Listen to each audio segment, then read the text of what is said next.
Κυρίες και κύριοι, καλησπέρα σας. Είναι το δελτίο ειδήσεων της Betfair. Επιστροφή στη δράση για τα μεγάλα πρωταθλήματα μετά τη διακοπή για τις υποχρεώσεις των εθνικών ομάδων. Αν και η σημερινή ημέρα περιλαμβάνει πολλά ντέρμπι, καλό είναι να δούμε τι γίνεται νωρίτερα από αυτά. Το πρόγραμμα είναι πλούσιο σε αγώνες που αξίζουν να ποντάρουμε πάνω τους, με την Betfair να σας προσφέρει και πάλι τις καλύτερες τιμές.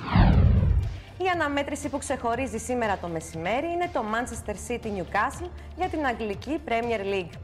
Πρόκειται για τη συνάντηση που έχει μαζέψει πάνω της το μεγαλύτερο τζίρο, με την προτίμηση των παικτών να είναι σχεδόν καθολική στον άσο, αφού στο ανταλλακτήριο της Betfair το 91% εξ αυτών εμπιστεύεται τους πολίτες. Πρόκειται για τις δύο μοναδικές αίτητες ομάδες του πρωταθλήματος, όμως τώρα τα πράγματα δυσκολεύουν για τις καρακάξες. Η City βρίσκεται σε εξαιρετική αγωνιστική κατάσταση, καθώς μετά από 11 αγώνες για την Premier League μετρά 10 νίκες και μία ισοπαλία.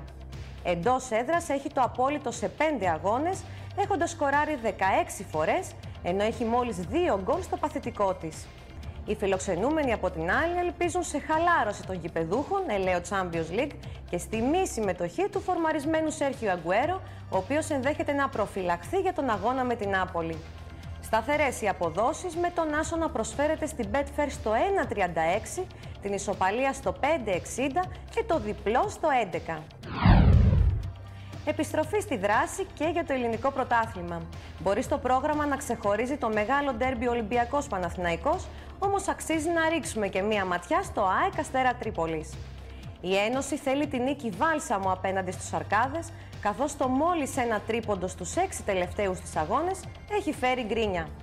Πρεμιέρα στον πάγκο των φιλοξενούμενων για το Σάκη Τσιόλι, ο οποίος καλείται να λύσει το γόρδιο δεσμό του σκοραρίσματος για την ομάδα του. Με μόλις 3 γκολ στο ενεργητικό του, ο Αστέρας Τρίπολης έχει τη χειρότερη επίθεση στο πρωτάθλημα, ενώ στα 6 τελευταία εκτός έδρας παιχνίδια του έχει βρει δίχτυα μόνο μία φορά. Αν και η ΑΕΚ προσφέρεται ως το φαβορί για την νίκη σε απόδοση 1,50, περιμένουμε μία κλειστή αναμέτρηση με λίγα γκολ. Αυτό αντικατοπτρίζεται στην προτίμηση που έχει το under 2,5 γκολ σε απόδοση 1,90 στην αγορά της Betfair, το οποίο συγκεντρώνει το 92% των επιλογών. Στην Bundesliga, πέρα του ντέρμπι κορυφής Bayern Dortmund, μεγάλο ενδιαφέρον παρουσιάζει η αναμέτρηση της Wolfsburg με το Ανόβερο.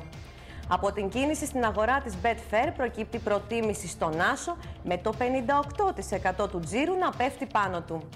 Σαρωτικές αλλαγές από τον προπονητή της Wolfsburg Felix Magath μετά την εκτός έδρας συντριβή με 5-1 από την Dortmund, ενώ δεν έλειψαν και τα αγκάζια προς τους παίκτες, κάτι που χάλασε το κλίμα στην ομάδα. Πολύ κακή η παράδοση για τους φιλοξενούμενους στην Volkswagen Arena, καθώς τα 12 τελευταία τους παιχνίδια έχουν μόλις μία νίκη. Πτωτική η τάση του άσου στην Betfair, καθώς μέσα σε μία ώρα έπεσε από το 2,68 στο 2,54, ενώ άνοδο έχουμε στο διπλό, που στο ίδιο χρονικό διάστημα πήγε από το 2,94 στο 3,05. Σταθερή αξία η ισοπαλία, που παραμένει κολλημένη στο 3,55. Να δούμε τώρα τι ποσοστό συγκεντρώνουν οι άσοι στις σημερινές αναμετρήσεις της Premier League. Το 91% πάνω στη νίκη της Manchester City κόντρα στη Newcastle. Το 81% πάνω στη νίκη της West Brom κόντρα στη Bolton. Το 76% πάνω στη νίκη της Everton κόντρα στη Wolves. Το 73% πάνω στη νίκη της Stoke κόντρα στην QPR. Το 53% πάνω στη νίκη της Wigan κόντρα στη Blackburn. Το 48% πάνω στη νίκη της Sunderland κόντρα στη Fulham και μόλις το 6% στη νίκη της Swansea κόντρα στη Manchester United. Μη μένεις έξω από το παιχνίδι. Μπες στην Betfair, το κορυφαίο ανταλλακτήριο αποδόσεων στον κόσμο, κάνε εγγραφή και διεκδίκησε το μεγαλύτερο μπόνους της αγοράς, που φτάνει έως και τα 1.000 ευρώ.